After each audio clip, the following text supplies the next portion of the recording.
प्रिय विद्यार्थियों, आज हम पद विचलन विधि से माध्य निकालना सीखेंगे। तो पद विचलन विधि से माध्य निकालने से पहले आपको सारणी समझ लेनी है, ठीक है ना। तो ये है एक आपके वर्गीकृत बारंबारता सारणी, यानी कि प्रश्न में आपका वर्ग दिया हुआ आएगा। वर्ग जैसे 0 से 10, 10 से 20, 20 से 30, 30 से 40, 40 से 50, ठीक है। और एफ यानी बारंबारता प्रश्न में दी हुई आएगी, जैसे 6, 10, 13, 7 और 4। ये दो चीज़ आपके पास प्रश्न में दी हुई आएगी। अब आपको अगला जो कॉलम बनाना होगा वो बनाना होगा एक्स का। हम एक्स ज्ञात करेंगे, जिसे मध्यमान भी कहते हैं। फिर उसके बाद में अगला कॉलम जो होगा वो होगा हमारा डी का, जिसे हम कहते हैं विचलन। तो डी से हम ज्ञात करेंगे डी बराबर एक्स माइनस ए से। फिर हमें यू ज्ञात करना होगा अगले कॉलम में, जिसका जो सूत्र है वो होगा बराबर डी बटा एच। ये हमारा यू होगा।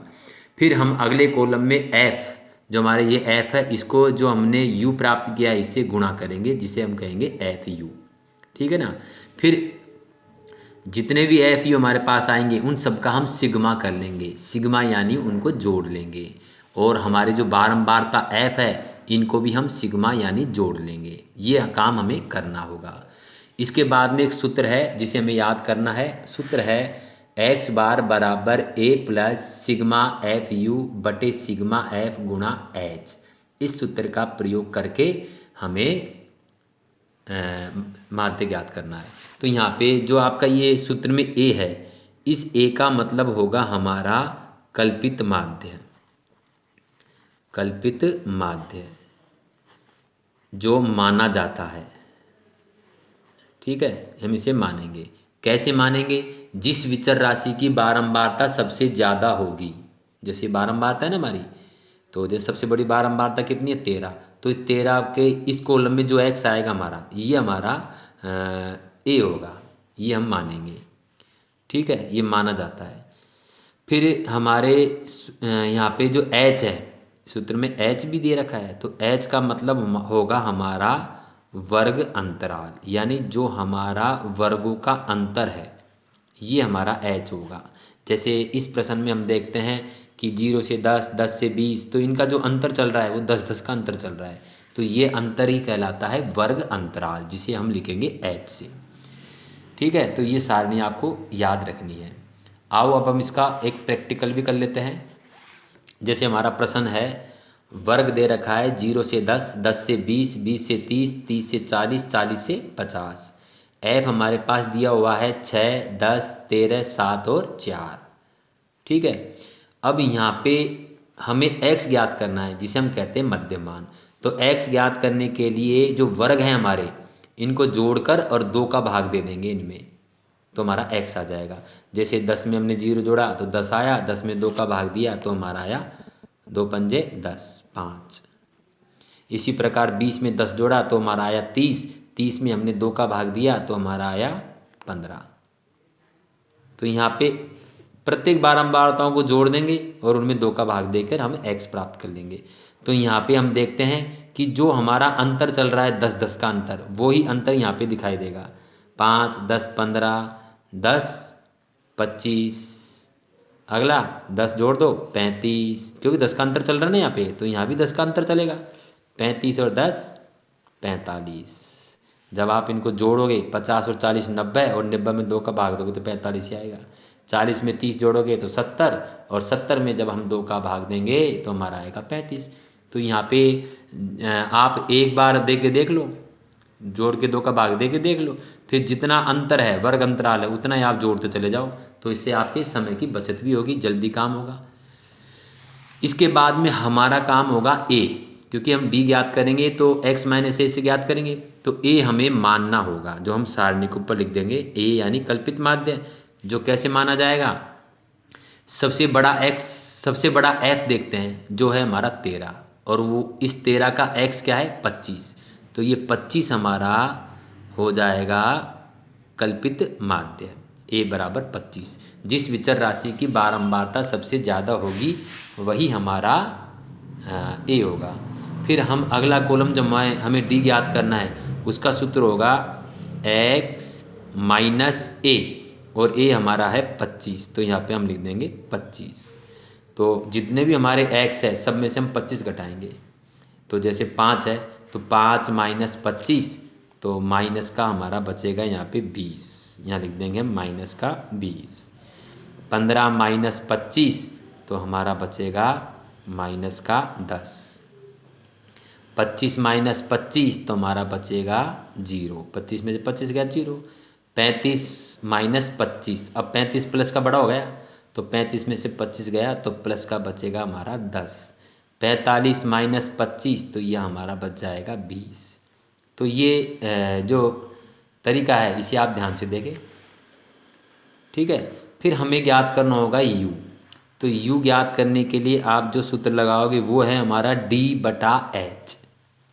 सूत्र हो जाएगा हमारा d बटे h। अब यहाँ पे h हमारा कितना है, वर्ग अंतराल 10, तो यहाँ पे हम 10 लिख देंगे, यानी कि सभी d में हम 10 का भाग देंगे। जैसे हमारा d पहला है माइनस का 20, तो माइनस का 20 बटा 10, तो 10 दूना 20, तो यह आएगा माइनस का 2। माइनस का 10 है तो माइनस का 10 बटे 10, तो हमारा आएगा 10 एकम 10 माइनस का 1, ठीक है ना। फिर 0 में 10 का भाग देंगे तो 0, ठीक। फिर हम 10 है हमारा, वापस हम 10 में 10 का भाग देंगे तो हमारा आएगा 1। 20 में 10 का भाग देंगे, 10 दूना 20, तो ये हमारा आ जाएगा। अब हमें अगला कॉलम ज्ञात करना है एफ यू, यानी कि जो हमारा u आया है इसे f से गुणा कर देना है। तो 6 को हमने -2 से गुणा किया, तो हमारा है 6 दूनी 12 माइनस का 12 है, ठीक है।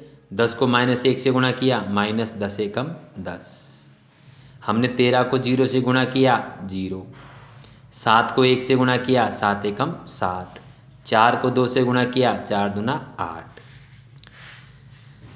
तो ये आपको सिस्टम समझ लेना है, ठीक है। वर्ग f प्रश्न में दिया हुआ आएगा, हमने x ज्ञात किया जिसे मध्यमान बोलेंगे, d हमने ज्ञात किया x माइनस 25, 25 का मतलब a माना जो था हमारा 25, जिस विचर राशि की बारंबारता सबसे ज़्यादा थी। फिर हमने u ज्ञात किया d बटा h, h का मतलब हमारा हुआ वर्ग अंतराल। फिर हमने f को u से गुणा किया, ठीक है। अब हम देखते हैं कि यहाँ हमारे जो एफ यू आ रहे हैं प्लस के भी हैं और माइनस के भी हैं। तो जब इनको आप सिग्मा करो, यानी सबको हम जोड़ेंगे, तो हमारा आएगा सिग्मा एफ यू। तो सिग्मा एफ यू जो हमारा बनेगा, सिग्मा एफ यू जो हमारा बनेगा वो हमारा बनेगा, देखो माइनस के 12 और माइनस के 10 हैं, तो ये तो हमारे माइनस के 12 और माइनस के 10 मिलकर हमारे हो जाएंगे माइनस के 22, और प्लस के हमारे हो जाएंगे 7 और 8 15, प्लस के हमारे हो गए 15। कितने हो गए 15। अब प्लस का बड़ा है माइनस का बड़ा है, हम देखते हैं हमारे पास माइनस का बड़ा है प्लस का छोटा है, तो हमारा बचेगा माइनस का। अब 22 में से 15 कम कर दो, 15 5 20 और 2 22, तो हमारा बचा 7, माइनस का बचेगा 7 क्योंकि माइनस का बड़ा है, ठीक है ना। अब हमारा यहाँ बच रहा है माइनस का 7। इसके बाद में हम करेंगे सिग्मा एफ, सिग्मा एफ। तो यहाँ पे देखते हैं 6 3 9, ठीक है। 9 7 16, 16 4 20, 20 का 0 हासिल की 2, 2 और 1 3 1 4, तो ये हमारा आ रहा है 40। तो इस प्रकार आप सावधानी से इनको जोड़ें। इसके बाद हम प्रयोग करेंगे सूत्र का, जो हमारा है x बार बराबर a plus sigma F you बटा सिग्मा एफ गुणा h, ठीक है ना। तो हम सूत्र का प्रयोग कर देते हैं। तो x बार बराबर a plus sigma F you बटे सिग्मा एफ और इंटू एच, इस सूत्र का हम प्रयोग करते हैं। यहाँ पे हम देखते हैं कि हमारा a बराबर तो क्या है, a बराबर है हमारा 25 जो हमने माना था 25। यहाँ पे हमारा सिग्मा एफ यू कितना है, सिग्मा एफ यू जो हमारा आया है वो आया है -7। फिर है सिग्मा एफ, तो हमारा जो सिग्मा एफ आया है ये आया है हमारा 40। ठीक है। फिर हमारे सूत्र में एक एच और है, तो इस एच का मतलब होता है वर्ग अंतराल, जो वर्ग अंतराल हमारे इन वर्गों का अंतर है, जिसे हमने यहाँ पे 10 भी लिया था। तो 10 का अंतर है ना, तो यहाँ पे हम ले लेंगे 10 और इन सब संख्याओं को हम यहाँ सूत्र में जमाएंगे। ठीक है। तो यहाँ पे एक्स बार बराबर, तो ए का मतलब हमारा कितना है यहाँ पे 25 प्लस सिग्मा एफ यू कितना आ रहा है -7, सिग्मा एफ कितना है 40 गुणा एच कितना है हमारा 10। तो यहाँ पे जब इसे हम हल करेंगे तो एक्स बार बराबर 25 प्लस को माइनस से गुणा किया तो माइनस, अब देखिए यहाँ पे हमारा आ गया 7/40 और गुणा 10। तो पहले हम गुणा कर लेते हैं। तो एक्स बार बराबर, पहले आपको गुणा ही करना होगा, ठीक है ना। तो यहाँ पे 1 0 से 1 0 कट जाएगा, 7/4 बचेगा, 25 माइनस 7/4। तो यहाँ पे हम 7 में 4 का भाग दे लेते हैं। तो जब हमने 7 में 4 का भाग दिया तो देखिए 4 एकम 4, कितने बचे 3, लगाया हमने दशमलव, 0 हो गया, 4 7 28, कितने बचे हमारे पास 2।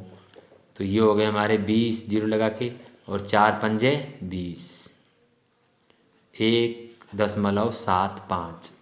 तो इसका मतलब हमारा आया 1.75।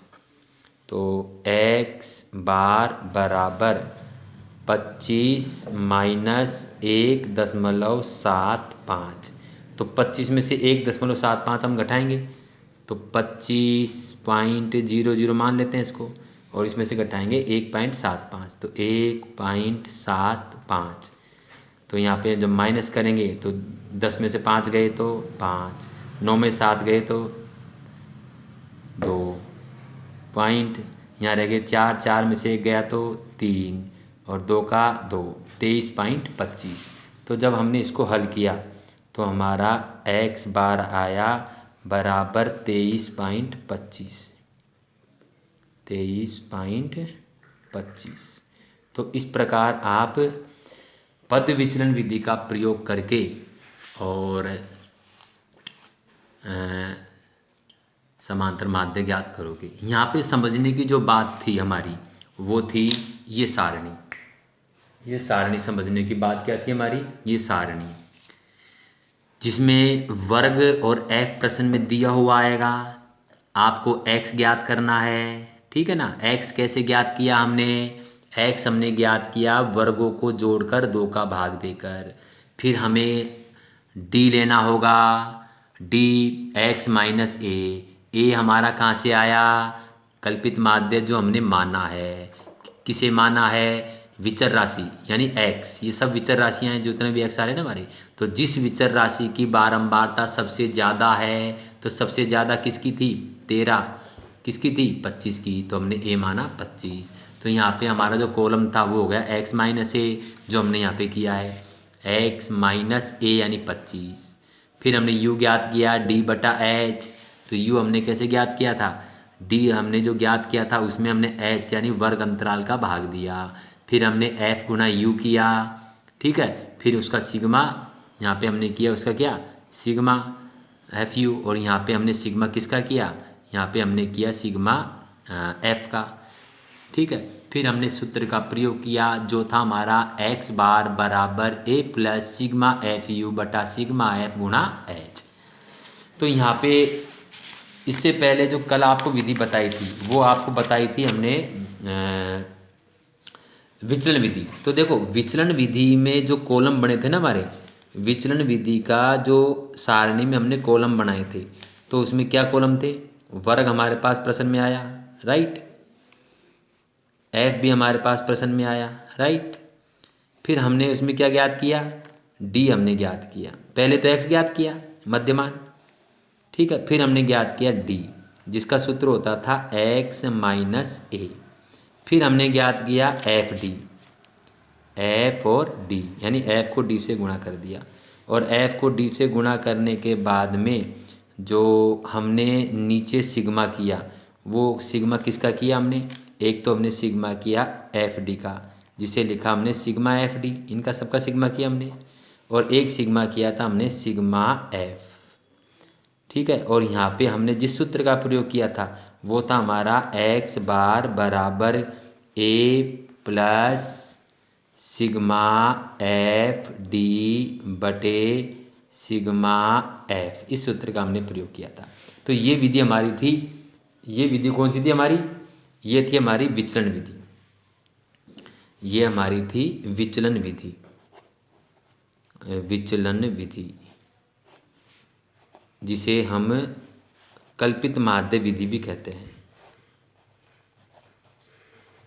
कल्पित माध्य विधि से भी कहते हैं, इसे हम कल्पित माध्य विधि के नाम से भी जानते हैं, ठीक है ना।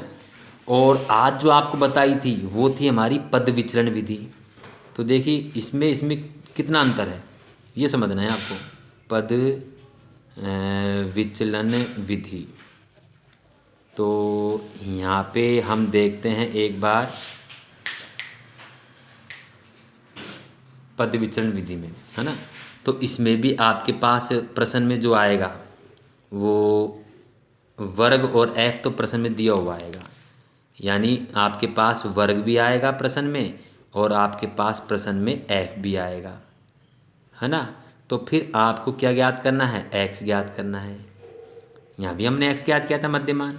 उसके बाद में आपको ज्ञात करना होगा डी, डी जिसका सूत्र होता है एक्स माइनस ए, और ए होता है हमारा कल्पित माध्य जो माना जाता है, जिसे हम सारणी के ऊपर लिख देंगे, क्या होगा हमारा, है ना। यहाँ पे सारणी के ऊपर लिख देंगे, ए हमारा क्या होगा, जिस विचर राशि की बारंबारता सबसे ज़्यादा होगी, है ना। तो देखिए यहाँ तक तो हमारा सारा काम वही चल रहा है।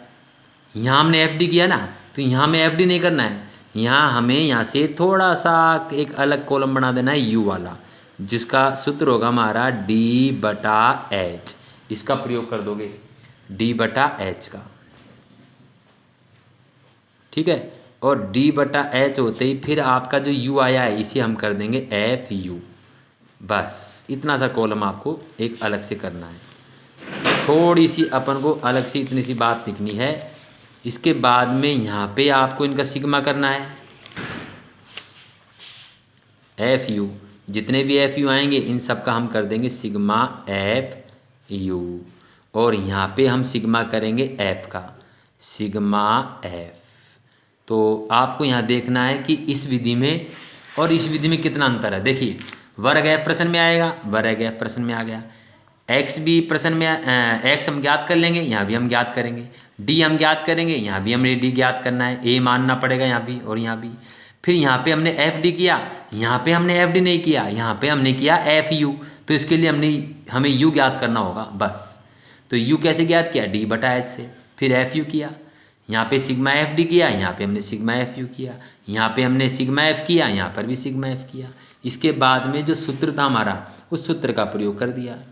तो सूत्र हमारा था एक्स बार बराबर ए प्लस सिग्मा एफ यू बटे सिग्मा एफ, ठीक है।